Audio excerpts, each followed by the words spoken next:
doit mettre sur pied et dans un état de droit, il y a une justice indépendante.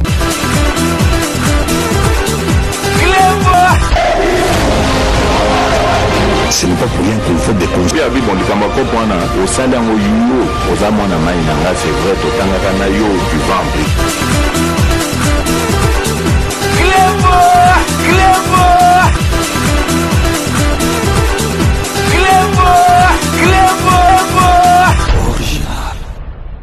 Salut et bienvenue sur recleboisoriginal.net. Merci de votre fidélité. 5 minutes avec César Ngadi.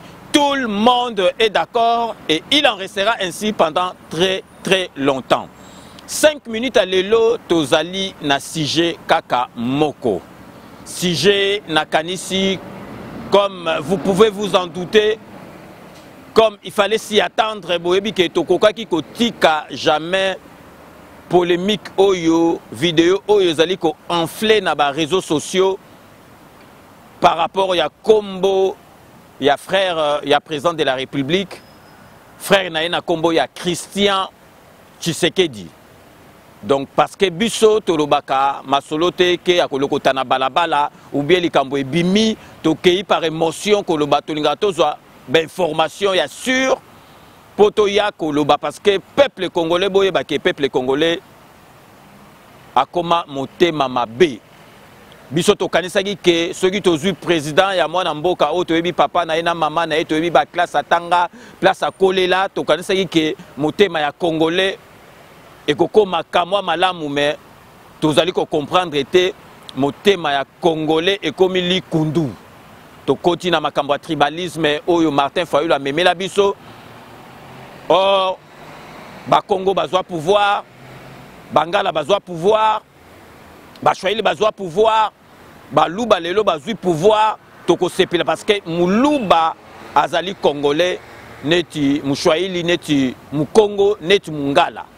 Mais tozali ko comprendre était heureusement biso batolokola ngai César Ngadi ba traitanga jamais na masolo ya ki tribalisme. Heureusement que nga naza Muluba te naza Mukongo pour masolo oyo na betaka soki Muluba betiango ekomi likambo. Mais toyeba esika to witi na ebité soki bato ebele bazalaki ko sepelane kala to bandoko mona na ba gouvernement na ba poste moko régalien bazotie na biso ba étranger tozali ko sepela lelo ekoma likambu soki bati Muluba ekomi ke oh ba luba ebele. Donc nga na lingi na tout na peuple congolais bango nyoso tout une certaine catégorie ya batu est-ce que baluba oyo bazwa na poste na mboka na biso bazwa bango parce que bazali baluba parce que tribu na bango ezali ya baluba ou bien bazwa bango par rapport à compétence na bango. Je pense que bazwa bango par rapport ya compétence na bango. Sujet na biso ezali wana te. Revenons à notre sujet du jour. On a epsi bino bomoi na ba réseaux sociaux lelo depuis hier tomoni une personne ba bengani bango ba déloger bango ba expulser bango a beti masolo atangi kombo ya frère ya président na biso Fachi Beton. Lelo tolingi à partir de 5 minutes vous voyez que 5 minutes ezali émission oyo bozelaka tolingi to expliciter bino to sabino vérité pour comprendre que Congolais azali motema mabe. Soki tokomi na niveau oyo na lobaka yango na kotika yango te Martin Fayulu mutu abimisa biso tito koma boye parce que masolo wana ezali te présent otozu azali kinois présent otozu azali mwana mboka jamais kinois akoki kozala na marque ke atala bekolo abatu. Mais avant to kene na sujet na biso wana na lingna sala mise au point mukie par rapport ya émission nga précédente na salaki oyo to lobelaki o il fallait to loba na Moïse Katumbi parce que biso avant to loba to kanisaka oyo na loba qui si c'était à recommencer je dirais la même chose na moni commentaire mo parce que natala ba commentaire parce que yangonde échange ngai invité par rapport à l'émission nga mais air moko natala ka ba commentaire na moni une certaine Carole Moko a commis ce qui peut bolandi na ba commentaire bo mo na commis likolo ke a César Ngadi tika koloba ozali kokosela Moïse Katumbi makambu. Donc Moïse Katumbi ayiba jamais ba minéré Moïse Katumbi asala et l'autre côté mais na lingi na yebisa mutu wana omoni kokoma bikomela ezali natina te biso tant tozo pesa information to yebi makambo nini tozali koloba na lobby na mutu wana oya komaki soki Carole mususu pe batiaka bakombo alukuta mais ezali Carole na lingi na yebisa yo ne tozo lukela Moïse Katumbi makambo et comme penza que donc IGF ekoela ye nazali ko lobaka kalikambo moko ezala bato Moïse Katumbi ezala Moïse Katumbi yemo azoka Moïse Katumbi lobaka ka foin IGF ekoya na kata ba dossier nazali ko pesa bino information société moko na kombo ya Manika na lobby société Manika société wana ezali créée par Moïse Katumbi Kanambe na Tumba Mwake société wana ibandaki ko gérer ba minéraux nyonso tout à Congo ezali société tokolo bezali ka société moko fictive ezalaki créée par Kanambe Tumba Mwake na Moïse Katumbi donc ba futaka ba taxe te bango ba bandoko gérer ba minéraux nyonso tout à Congo le loso ki tolobi ke IGF kwe la société wana na kasi Katumbi yemoko akondo fongola porte à boloko na Kanambe na kansi donc communauté internationale avec kwe na ye bako kangaye déjà na masola IGF na répéter sous Katumbi le baka ka foin IGF totinda IGF et ya kotala dossier ya société Manika na répéter sous dossier ya société Manika parce que bino bozolo bake donc tozoko c'est là Moïse Katumbi makambu donc tolingi toyebi sabino to lobby sous société Manika ezaki créé par Moïse Katumbi Katumba Mwake na Kanambe babandoko gérer ba minéraux nyos botala kaka mboka na biso minéraux wana ba mbonga minéraux le kota na caisse à l'état et bandaki kozala gérer ya na batumi satu ya wana na sabino que Moïse Katumbi aza faux opposant Moïse Katumbi parce que a détourné ki mbongo ya ba minéraux o ezaki destiné na Kanambe yangona ba bebanaki yangona masolo ekomaki na niveau na soki batikelaki ka ba espace ndenga bandeki ko yiba mbele jamais akoma na niveau que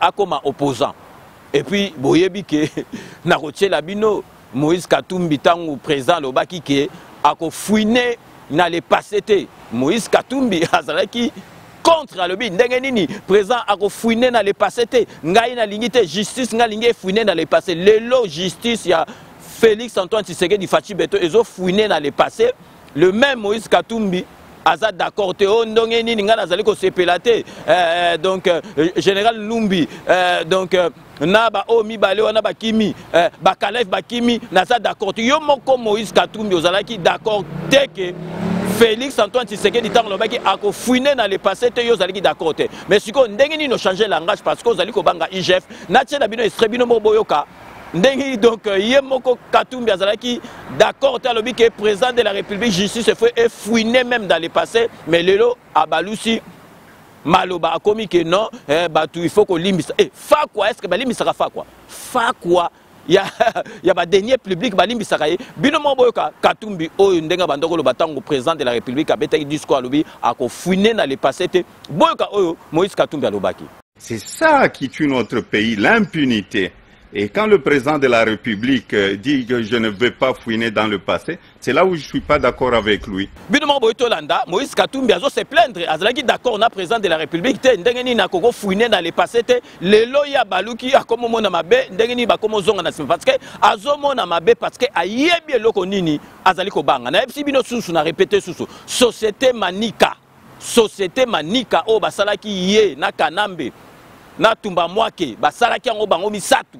Babandaki kozwa ba minéraux nyonso tout bazoyi ba mbongo IGF koko ya kuna parce que bino bozo mona netike tozali kokosa donc sikoyo société Manika IGF faut ko ya kuna to tala ndengi makambo ekosuka et puis lelo Moïse Katumbi azali koloba parce que azana mémoire courte parce que ye akokaki suko kota na Congo te na l'air Kanambe abandaki kozwa occasion kuta kota te baboye kokota akoti grâce ya justice ya Félix Antoine Tshisekedi ba pesi passeport boyoka oyo Moïse Katumbi yemoko tango azo critiquer aner tango azo banga aner alobi soki likambo yelinga lelo ezali aner boyoka oyo Moïse Katumbi azali koloba concernant Aner les lois azali ko côté la Calais va lobake Calais va za d'accord il faut ko limsa bino moboka Moïse Katumbi ndenga bandai ko lela na munoko mboka po na situation na ye par rapport ya Aner. De l'année, il doit faire aussi très attention.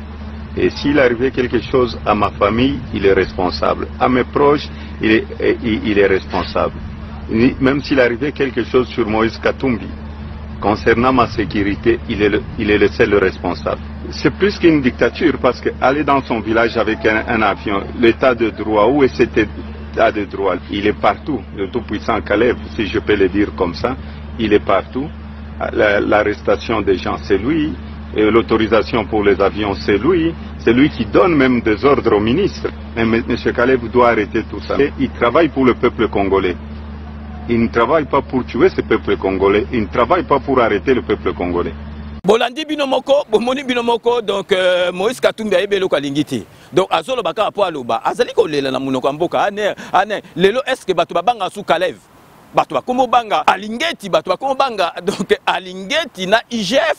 Donc liboso azali ki Caleb, bomoni ndenge Moïse Katumbi azolo lela na munoko mboka. Donc Moïse Katumbi aye ba makamuni nazali ko loba parce que donc lelo ensemble ceux que longwe na union sacrée, ils ont un problème té union sacrée ezali na boule na idéologie ya Félix Antoine Tshisekedi ezala ensemble longo et puis yoka batwana déjà bakoti na kata masolo yo kanisi yo Moïse Katumbi soko pesi bango mitindo yo kanisi bango nyoso balongo basi ba changer ki boule o meka ki ya période o bando le la ba poste belé o meka ki est-ce que simbaki ba msu ba boyaki parce que bazana intérêt ya mboka yo zali na intérêt personnel bato bazana ensemble ba misusu pe bazali na intérêt ya mboka bakolanda ba makamono to botala kaka motema mabe avato kota vraiment na sujet na biso lelo motema mabe to to bungisa papa na biso Kiungu. D'ailleurs on en profite de l'occasion pour vraiment na ko présenter ba condoléances na biso na famille ya papa Kiungu et puis vraiment na ba politicien to mboka bo moni penza papa na biso oyo penza le seul qui nous restait atiki biso mawana motema bon tolobi te ke moye baga lien wana kaka ezali na ba côté ya Katumbi donc tokoko voiler la face te donc ezaka ka ba côté wana donc akufi mais botala batu oyo tokolakisa bino na ba image mais ngana moni batu wana basali makambo à moitié ceux qui bolingi bosala makambo faut bosala makambo tina suka ba bombi bilongi na bango bazali ko sepela na liwa ya papa na biso Kiungu bino moko bolanda na bilili.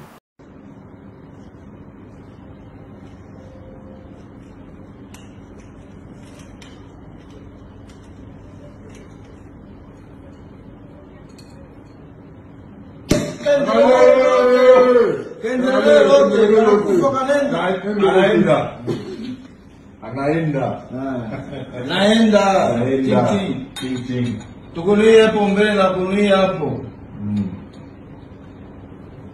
naenda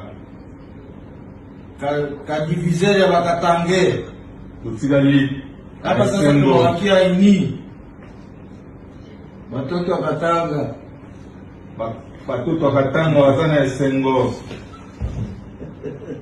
mwinya Kongo akei ndo washitani wala moyo ule atende kupema Tomaseke ching bolandi bino moko donc bato yo bazali batu moko donc bayebelo ba sala te soki pena bozali ba mibali fane bolakisa bilongi na bino bo bombi bilongi bino bokansi bino bokozala éternel na mukilo bozala éternel bino pe bokokufa mais bo bombi elongi na bino bozali komela champagne na liwa ya papa na biso Kiungu ezali pasi na mawa na motema po mona kaka ke do ba congolais bazali mité mabe bino bokotika l'éternel bino pe bokokufa papa na biso bambulo asali est-ce que bino bokoma na yango donc ezali pasi na mawa na motema donc vraiment avant to kota na sujet na biso ya lelo to ko marquer première pause na biso publicitaire 5 minutes avec César Ngadi. On revient tout de suite.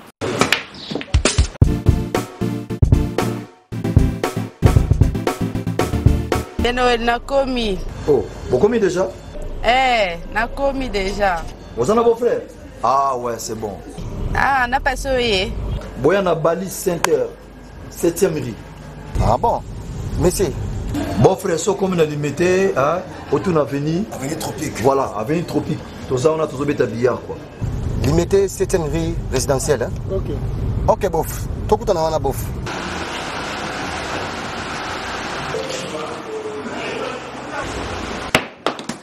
Oh, ma petite sœur, ça va?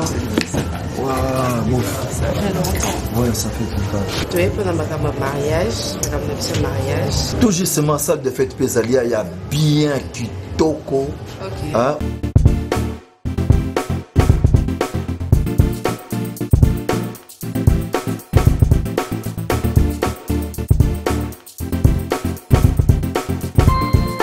Balise Center, un cadre magnifique pour vos diverses manifestations et vos rendez-vous d'affaires.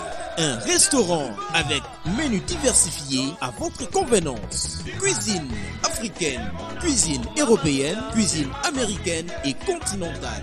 Un salle de banquet de luxe avec plus de 400 places assises pour un mariage de rêve. Collation, anniversaire, conférences, réunions de services et diverses manifestations. Balise Center, nous disposons de studios médium, standard et des luxes à votre portée. Deux appartements de 1 et 2 chambres avec salon, cuisine et salle de bain. Et des 3 chambres, salle à manger plus 2 salles de bain. Balise Center avec terrasse intérieure et extérieure, VIP, rien que pour vous. Nous sommes sur 7e rue, place commerciale, sur l'avenue des Tropiques, numéro 83, référence clinique Bondéco dans la commune de Limete. Pour plus de contacts et réservations, plus 243 81 799 82 47 82 34 121 62. Vous pouvez aussi nous visiter sur www.balisecenter.com. Flat Hotel Balise Center, l'excellence dans la simplicité.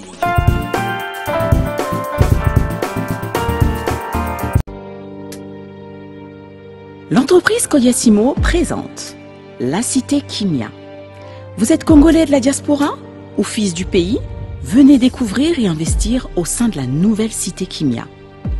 Le groupe Kodiasimo vous propose une cité résidentielle avec plus de 450 maisons modernes, construites aux normes internationales et surtout à des tarifs très attractifs. À la cité Kimia, vous trouverez aussi un espace commercial avec plusieurs commerces et services de proximité, tels que des boutiques de prêt-à-porter, des restaurants, des boulangeries, des salons de coiffure, mais aussi des banques, des pharmacies, l'hôpital de la diaspora.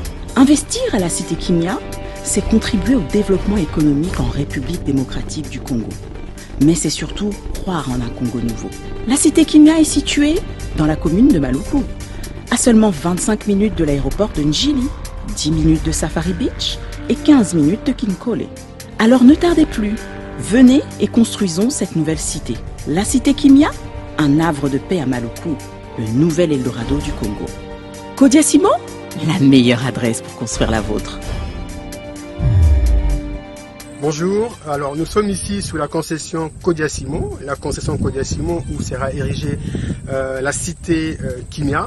La cité Kimia avec différents lots, donc les lots A comme nous l'avions annoncé va débuter, les travaux vont débuter au mois de décembre, donc c'est très bientôt. Nous sommes là avec des experts, nous sommes là avec nos architectes, nous sommes là avec les géologues, nous sommes là avec tous les experts dont on a besoin pour pouvoir viabiliser les terrains. Les travaux sont là, la concession est là, nous avons une belle concession de 34 hectares sur lesquels nous avons érigé ces travaux. Donc nous vous remercions de la confiance que vous nous avez témoignée jusqu'ici, pour ceux qui ont réservé leur lot, pour ceux qui nous ont appelés des par le monde, États-Unis, la Suède, on n'oublie pas, le Japon également, la Belgique et la France. Là maintenant nous sommes à Kinshasa, nous allons débuter la commercialisation à Kinshasa. Nous vous avions réservé les meilleurs lots, nous avons réservé la première partie de commercialisation d'abord à vous qui êtes à la diaspora. Et maintenant nous allons lancer la phase de commercialisation à nos frères qui sont ici à Kinshasa.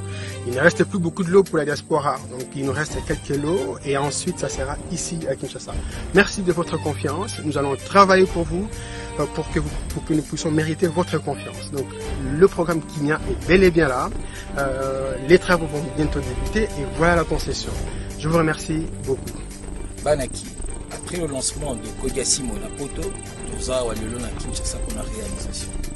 Balo Eza, et Bellaton, réservé. Kodiasimo, c'est mignon. Kodiasimo, c'est la qualité. Kodiasimo, c'est la meilleure adresse pour construire la vôtre. Kodiasimo, la meilleure adresse pour construire la vôtre.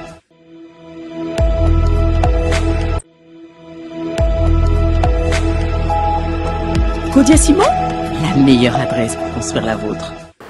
De retour sur le plateau, merci et bienvenue pour ceux qui viennent de nous rejoindre après ces bandes annonces relatives à nos sponsors. Donc merci Nabino, na confiance vous à la yango, na ba partenaire Nabiso. Donc sikoyo après première série, il y a ba bande annonce Nabiso to koti na sujet Nabiso, il y a lelo o na yebsa yebino ne bandeli boyebi donc na ba réseaux sociaux.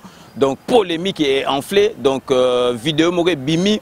Toko laki sabino yango vidéo et bimi ba expulser bato bazo futanda kute soki makambu kaka ya makambu ya bandaku donc mutuana abimi libanda azo sala ba déclaration atangi kombo ya frère ya président de la République na kombo ya Christian Tshisekedi azali ko tangaye alobi ke biye mutu asali makambo ba bimsa bango na ndako asa akangisaki bango période moko bo tozali na état de droit président de la République alobaki ataye moko que soki asali likambo azali au-dessus à loi te na lingi na lakisabino avant to kota na muzindo na lakisabino message au président de la République azali ko solana bandeko na ye azali ko kebisa bango alobi bango il faut basala bo kebi koleka kutu ba congolais mususu alingi kutu te ke o bakangi o côté moko basale donc président de la République azali exemplaire a repesa exemple ndeko na ye pe il faut ala exemplaire na baleki na ye na batu nyoso to famille asa lo bango bino moko bolanda.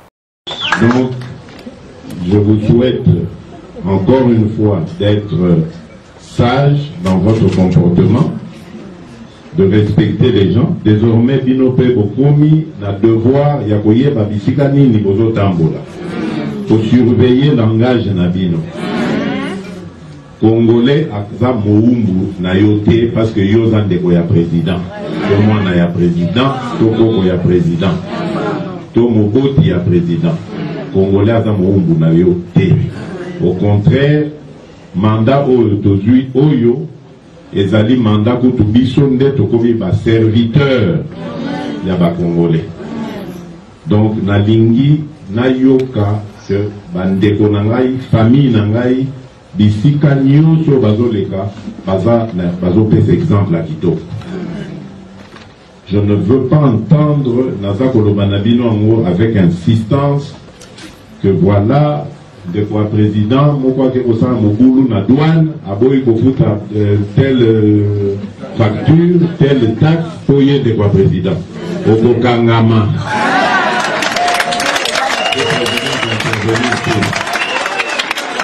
état de droit oyo tokokotisa eza état oyo ngai moko nazoloba na bino na kobanda kolakisa exemple ya respect de la loi.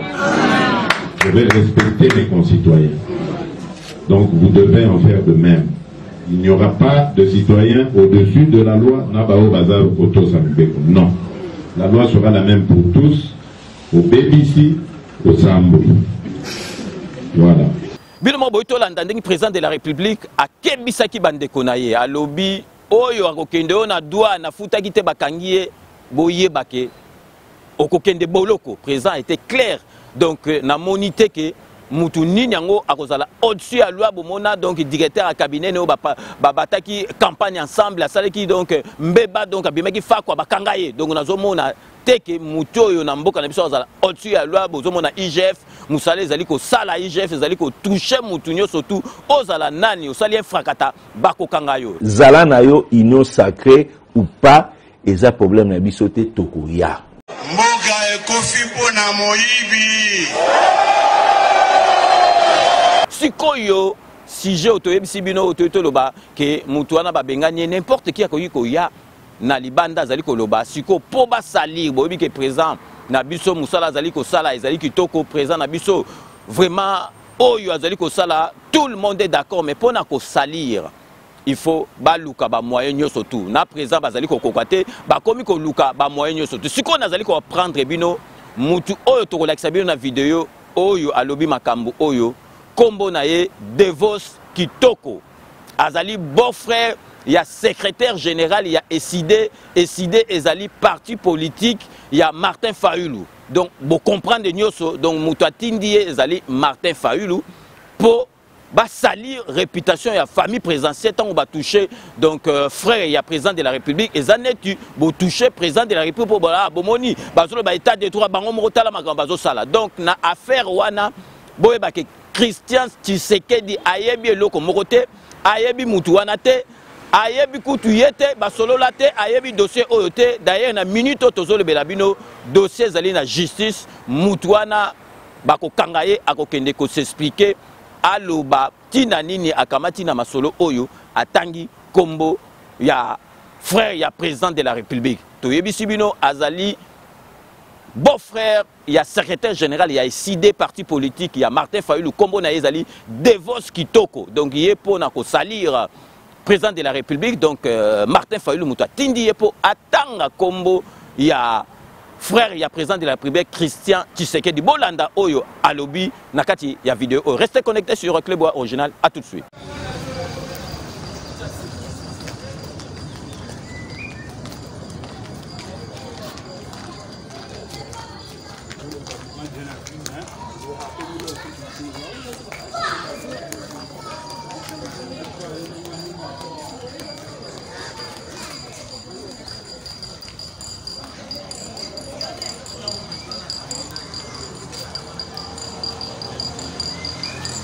Bonjour. Bonjour. Bon, tolinto yeba nini yango esalami awa eza nini tolinto yeba vraiment na tongo lelo zalaki vers 8h du matin. Okay. Makelele nungu na liboso ya couloir na biso nde toyi komona tosali constant que zalaki la police identifié na balaki na bato ya parquet. Okay. Nde bayi kosala déguerpissement nde ba présenter biso ni document moko officiel les autres na bango ke baya ko bimisa biso na ba concession na banda kuna biso. OK. Et après ça les filles ko kangaki ba porte les ba mataki ba mi ba buki na ba porte les ba mengai ko kota de force na ndenge ba bimisi biso libanda ndenge bozo mona boye. Donc weza mbala ya liboso te. Ko mbala ya liboso nga nazalaki victime pe kutunga bakangaka nga pour na dossier. OK. Bakangaka nga ngesaki ba omemanga ta soit na parquet to quelque part mais na ke on se retrouver na bureau ya Christian Tshisekedi ou azali moko ya leki ya mokonzi.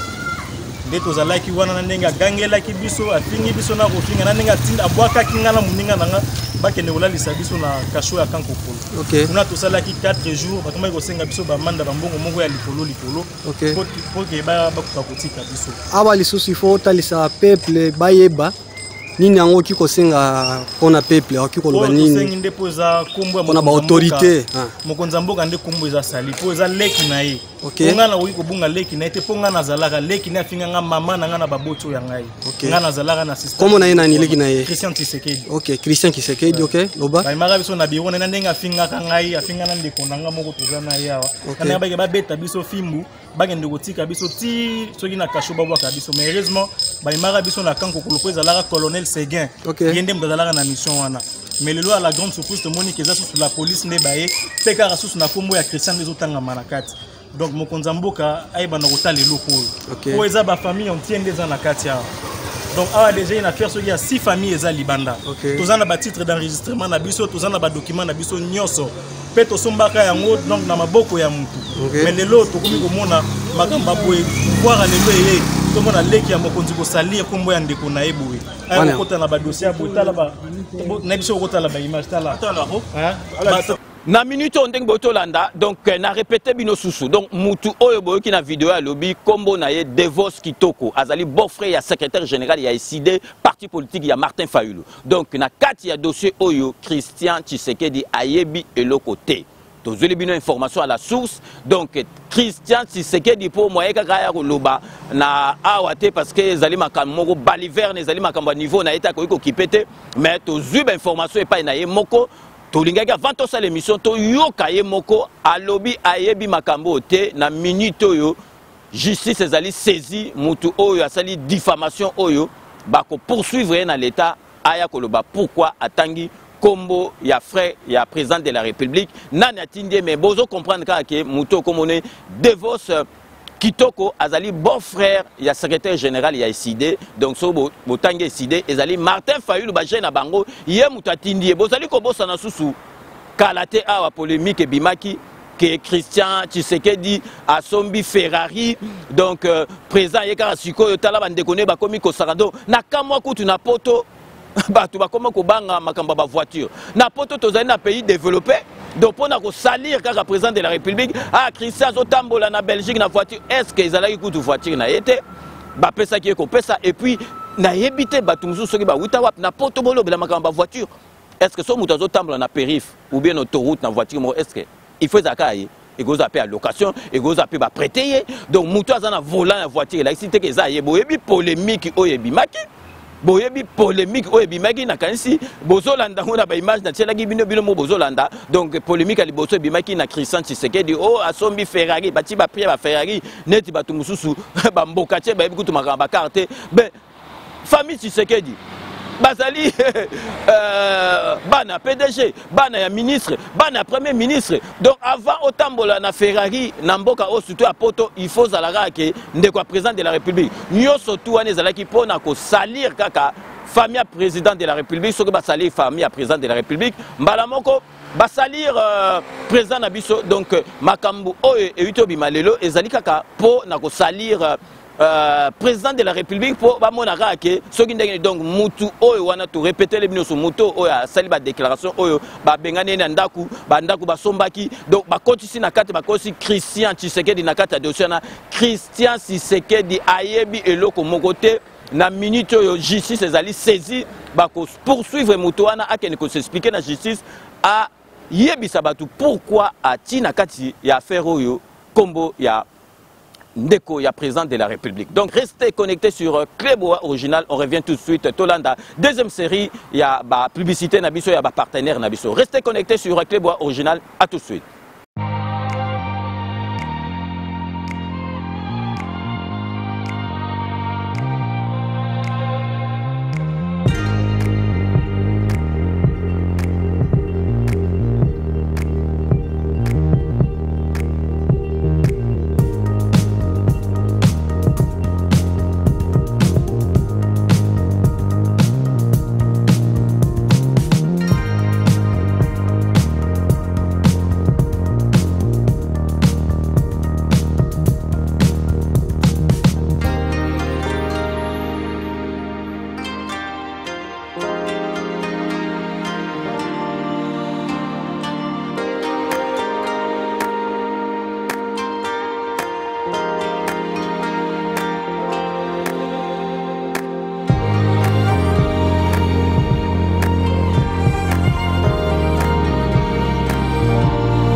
Rome C20, service traiteur, organisateur d'événements, allant du cocktail en passant par les akouskis et le traiteur qu'il faut.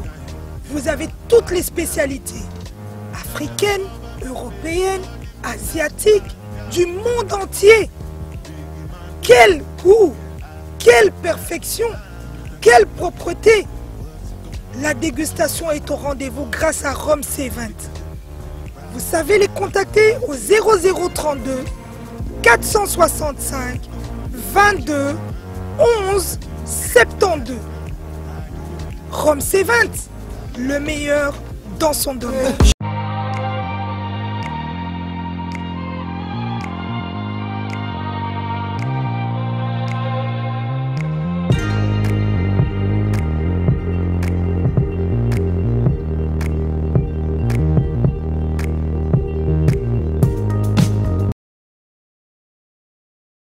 Sepela TV et yena makambu ya sika lisusu.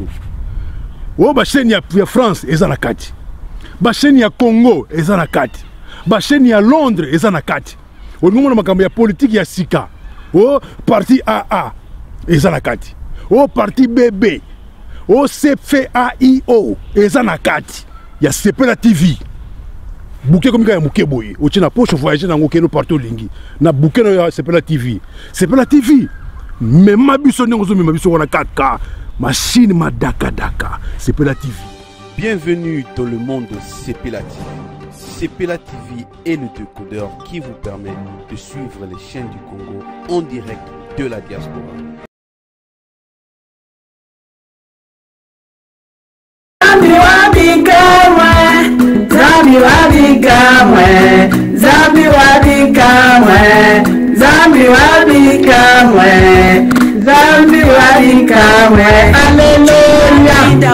Alléluia. Bana bikamwa na mingi ya koloba te nazali kosenga na peuple de Dieu nyonso Nzambe lobi combat un bon combat pour avoir la victoire. Boya na site na biso ya kalanga grâce bikamwa na kati na YouTube boyo kabana na Nzambe tozo luka délivrance butu na moi. Tozo luka délivrance butu na moi boya bo sosola quelle la vraie délivrance. Bana Nzambe mingi na lobezalité boya kanenge bana na bato na katia mokili bazo tato la makama somo bazo dénoncer. Bien aimé, c'est bien de chercher un homme pour ta délivrance. Moi j'ai cherché ma délivrance pendant 3 ans, je n'ai pas trouvé ma délivrance. Je devais se repentir. Bien aimé, aller auprès de l'Éternel na fungola motema bandeko. Le monde est sous la prise du diable boya boyoka oyokoleka na katina bikamwa. Un vrai combattant, c'est celle-là qui doit combattre un bon combat pour avoir la victoire. Nazamingina Lobate, Cléboa original. Que le Seigneur vous bénisse avec les grands prêtres César Dingadi. Merci, bye bye, à tout de suite.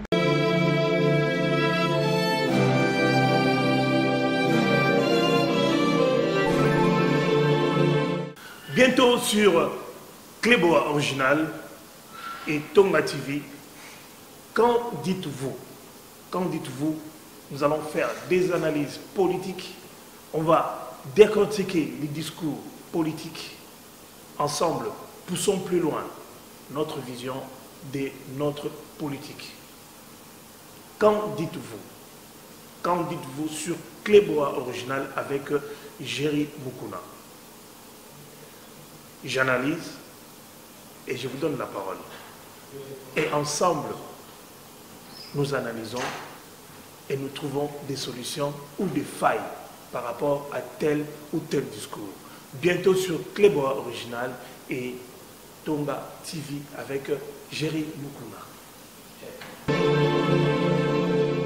Merci Nabato Nyoso tout balandaka biso Nabato yo ba pesa pas confiance na ba partenaire na biso donc merci donc message les kaka donc parce que banamboka soki mwana mboka sali likambo il faut ko aider ndé président de la République alobaki il faut banamboka to koma ba millionnaire donc to komi presque il y a fin il y a émission na biso il y a lelo donc dès que to betaki c'était to bandaki pona ko sala mise au point na makambo ya Katumbi balobi César Ngadi donc bazotinda yo Katumbi ayiba iloko te mais peuple congolais tous a na mémoire courte te peuple congolais tous a na mémoire courte te yango na zongi saleki bino ba image butali ya Katumbi puis na yebisi bino bato Katumbi na bato bazolo César Ngadi azokosa tolobi société manika oyo salamaki na Katumba Mwake na Kanambe et bandaki ko gérer ba minéraux nyonso tout à Congo donc IGF et côté les mélango et puis to kotala na kanisi Katumbi yemoko akondo fongola porte ya boloko po akota donc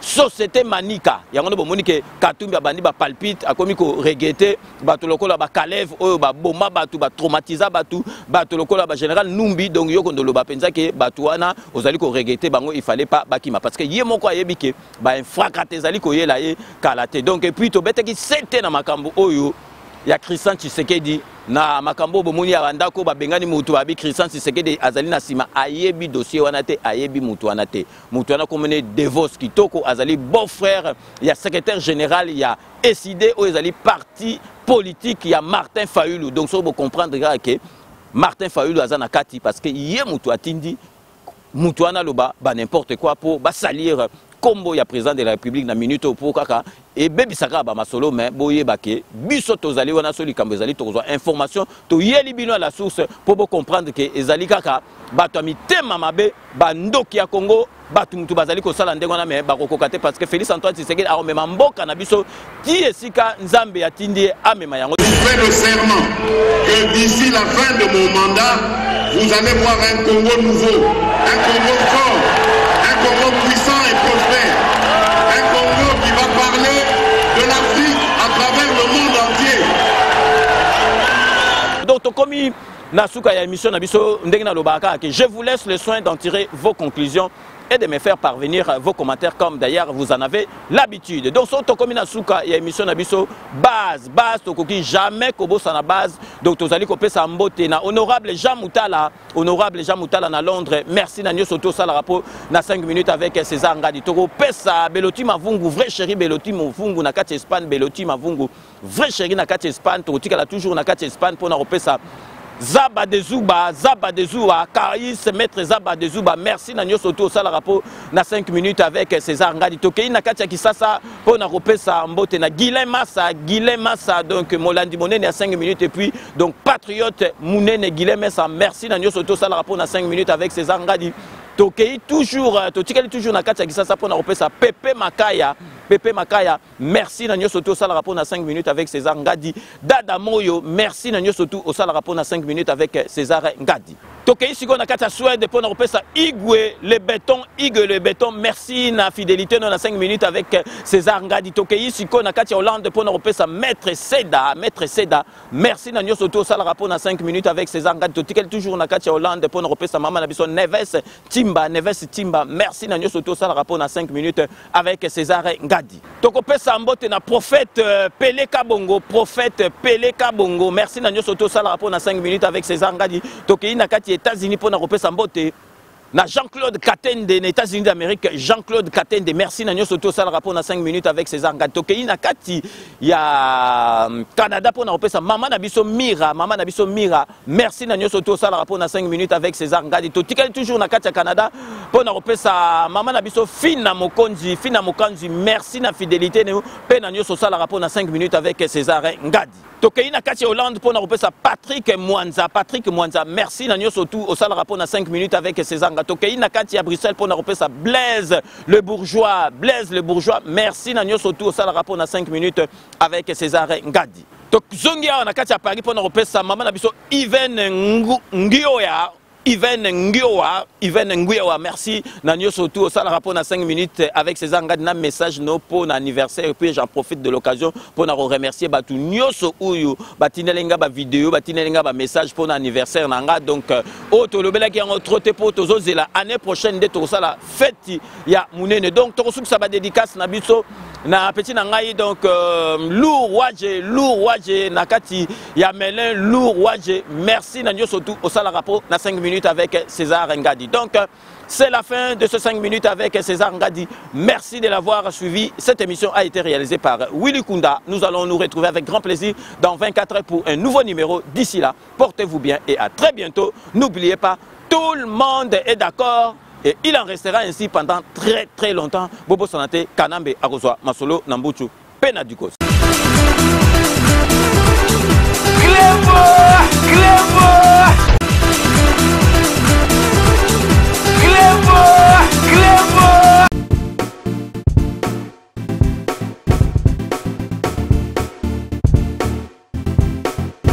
On doit mettre sur pied et mettre dans un état de droit et une justice indépendante.